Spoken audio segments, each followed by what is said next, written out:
Assalamualaikum warahmatullahi wabarakatuh. Setiap makhluk hidup pasti akan mengalami kematian, termasuk para nabi dan utusan Allah. Mereka hidup seperti umumnya manusia biasa, makan, minum, menikah, tidur, dan wafat. Bahkan umurnya pun seperti umur manusia rata-rata. Meski demikian, ada 4 nabi yang diberi umur panjang oleh Allah Subhanahu wa Ta'ala dan hidup hingga sekarang. 2 nabi hidup di langit dan 2 lainnya hidup di bumi. 2 nabi yang hidup di langit adalah Nabi Isa alaihissalam dan Nabi Idris alaihissalam. Sementara yang hidup di bumi adalah Nabi Khidir dan Nabi Ilyas. Disebutkan bahwa Nabi Khidir alaihissalam dipercaya menjaga lautan, sementara Nabi Ilyas dipercaya untuk menjaga daratan. Ini sebagaimana disebutkan dalam kitab Al-Isyabah dari Ibnu Syahin. Beliau berkata, ada 4 orang dari golongan para nabi yang masih hidup. 2 hidup di langit, yaitu Nabi Isa dan Nabi Idris, dan 2 hidup di bumi, yaitu Nabi Khidir dan Nabi Ilyas. Adapun Nabi Khidir hidup di lautan, sementara temannya hidup di daratan. Hal ini juga disebutkan dalam kitab Al-Bidayah wan Nihayah. Imam Makhul berkata dari Ka'ab, 4 dari golongan para nabi masih hidup, 2 di bumi yaitu Ilyas dan Khidir, dan 2 di langit yaitu Nabi Idris dan Isa. Keempat nabi di atas ataupun keempat nabi ini akan tetap hidup atas izin Allah Subhanahu wa Ta'ala sampai waktu yang telah ditentukan oleh Allah. Hanya Allah yang berhak menghidupkan hambanya dan beliau pula yang berhak mewafatkannya.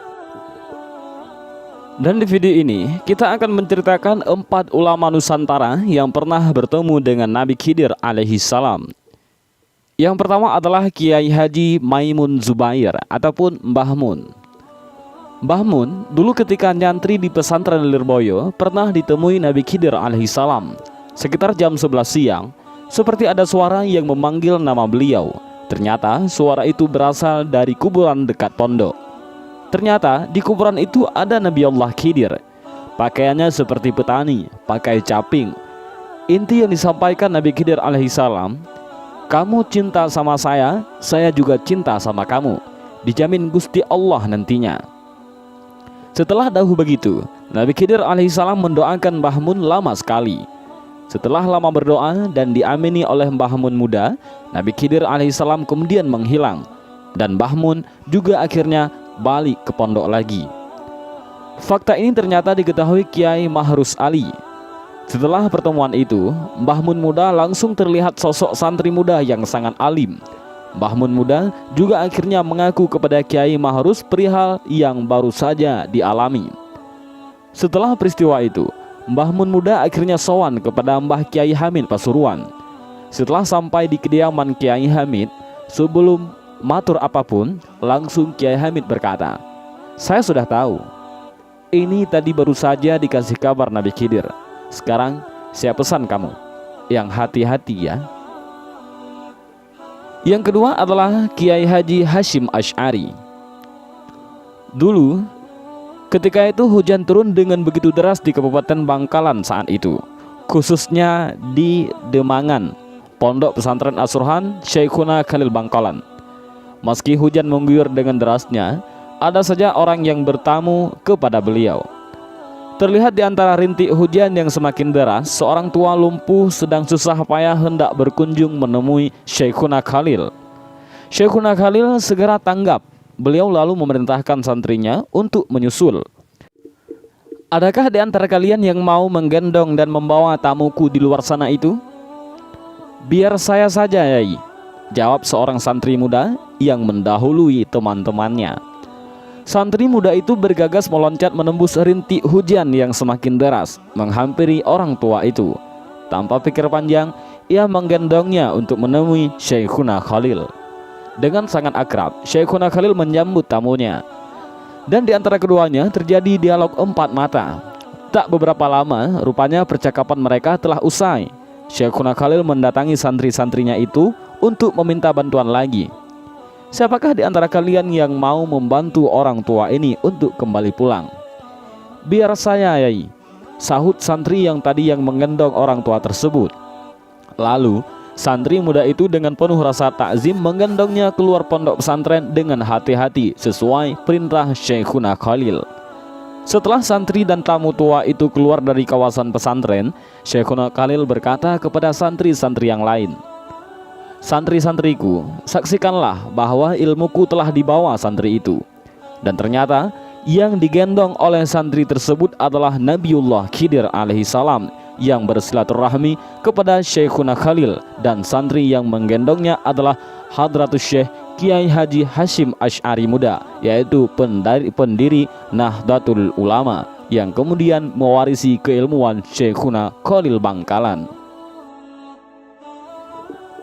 Yang ketiga adalah Kiai Haji Abdul Hamid Pasuruan.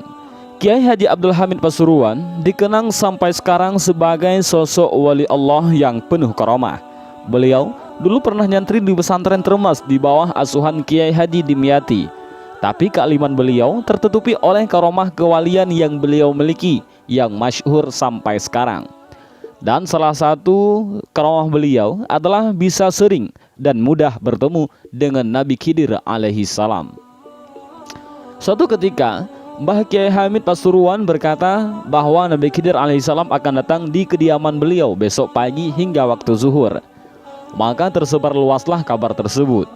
Keesokan harinya, orang-orang pada datang ke situ ingin bertemu Nabi Khidir. Bahkan ada beberapa habaib dan kiai dengan berpakaian jubah lengkap dengan surbannya juga hadir di situ ingin bertemu dengan Nabi Khidir alaihissalam. Ketika orang-orang telah banyak berkumpul di situ, bahkan ada yang mulai dari subuh, maka datanglah seorang pemuda dengan berpakaian nyentrik.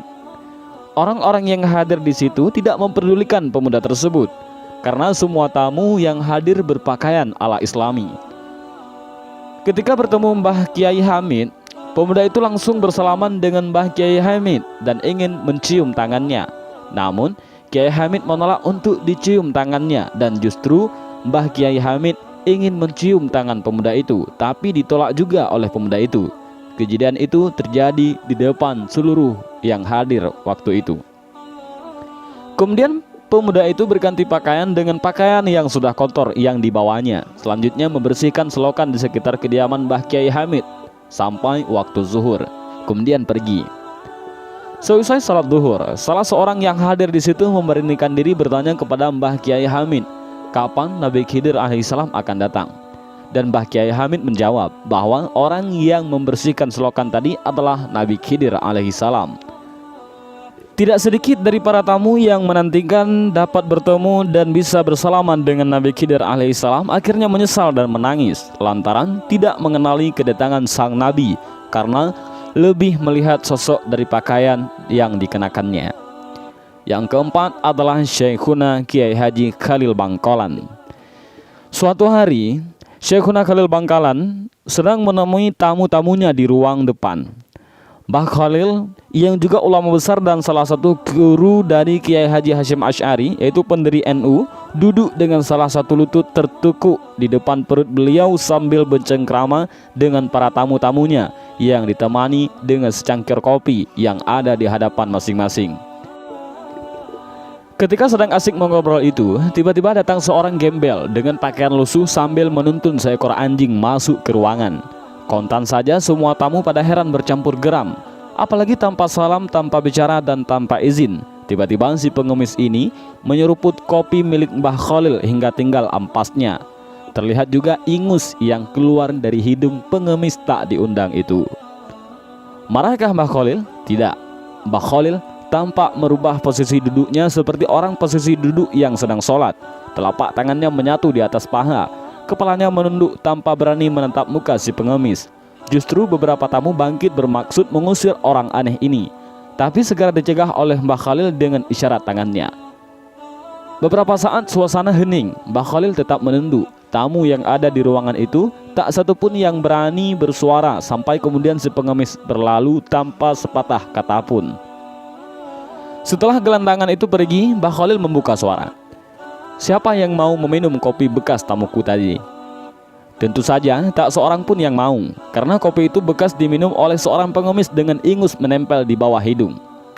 Baiklah, kalau begitu biar saya yang menghabiskan, kata Mbah Khalil sambil meminum sisa kopi di cangkir. Semua tamu semakin terheran-heran. Belum habis rasa penasaran para tamu, kemudian Mbah Khalil menyambung kata lagi, "Tahukah kalian siapa tamu tadi? Dia adalah Nabi Khidir. Beliau habis mengunjungi sahabatnya seorang wali di Yaman dan Sudan. Kemudian melanjutkan perjalanan ke sini untuk menemui sahabat-sahabatnya, para waliullah di tanah Jawa." Kontan saja, kemudian para tamu berebut sisa kopi yang tinggal cangkirnya itu. Bahkan ada yang berebut untuk mencuci cangkirnya, sekedar untuk ngalap berkah dari kesalahan Nabi Khidir alaihi salam. Dan itulah beberapa ulama Nusantara yang pernah ditemui oleh Nabi Khidir alaihi salam. Dan sebenarnya bukan hanya 4 ulama itu saja yang pernah bertemu dengan Nabi Khidir alaihi salam. Ada masih banyak ulama-ulama ataupun kiai-kiai lain dari Nusantara yang pernah bertemu dengan Nabi Khidir alaihi salam. Dan demikianlah video ini, semoga bermanfaat. Wallahu a'lam bishawab. Assalamualaikum warahmatullahi wabarakatuh.